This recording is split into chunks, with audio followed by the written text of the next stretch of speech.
ભક્તો ક્યારેક નાના નાના બાળકો પર એટલા બધા સંસ્કારી હોય, એમ એટલા બધા સંસ્કારી હોય. સંતોને પગમાં આળટવા મળે, દંડોટ કરવા માંડે. નો આશીર્વાદ આપવો ને તો આશીર્વાદ આપવાનું મન થઈ જાય. અમુક અમુક તો તમારે સાધુને ભાળે રાડે રાડ બોલાવે. પણ આનું કારણ તમારા પરિવારના સંસ્કાર છે, યાદ રાખજો. એક વાત તમને કહું, પહેલા તો તમારા પરિવારના સંસ્કારો કામ લાગશે. બાળકની અંદર પહેલા તમારા પરિવારના સંસ્કારો ઉતરી શકશે.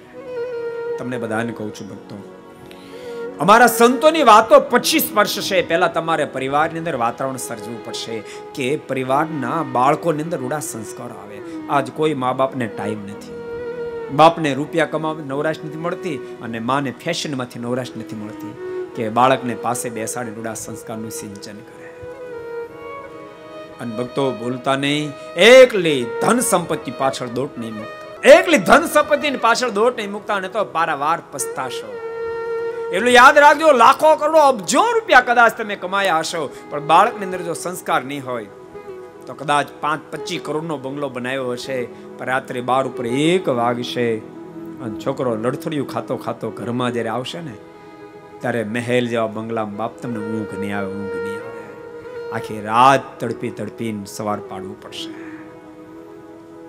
એકલા રૂપિયાની પાછળ પાગલ નહીં થઈ જતા.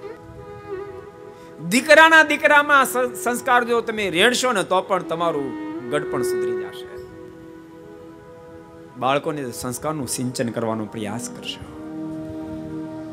તો યાદ રાખજો, જે પરિવારમાં ગુણિયલ નારી આવે, જે પરિવારમાં ગુણિયલ નારી આવે તો એ ઘર આખાને મંદિર બનાવી દે. બાપ આખા પરિવારને મુક્ત બનાવી દે, આખા પરિવારને મુક્ત બનાવી દે.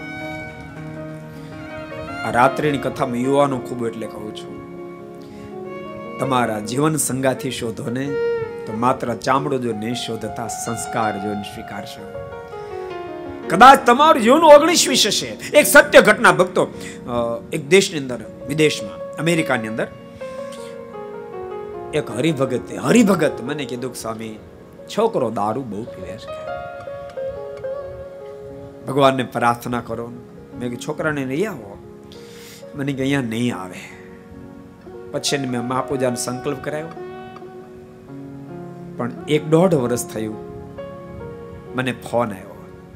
મને કે સ્વામી છોકરાએ દારૂ છોડી દીધો. બહુ સરસ. કેવી રીતે છોડ્યો? મને કે એના મેરેજ ઇન્ડિયામાં કર્યા અને દીકરી પરણેનાની બહુ ગુણિયલ દીકરી આવી અને 6 મહિનામાં એને દારૂમાંથી મુક્ત કરાવી. 6 મહિના મુક્ત કરી દીધા. અમેરિકાની ધરતી પર બાપ 6 મહિનામાં દારૂ પીતો બંધ કરી દીધો. એટલે જે પરિવારમાં ગુણિયલ નારી આવે બાપ, એ પરિવાર આખો ઉધરી જાય, આખો પરિવાર તરી જાય. માટે સંબંધ કરો ને ત્યારે ગુણિયલ નારી પોતાને ઘેરે આવે એનું અનુસંધાન રાખશો. अगर ये वीडियो आपको पसंद आया हो तो लाइक करें और शेयर करना मत भूलिए. कथा चैनल को और बेल आइकॉन पर क्लिक करना मत भूलिए लेटेस्ट वीडियो सबसे पहले पाने के लिए.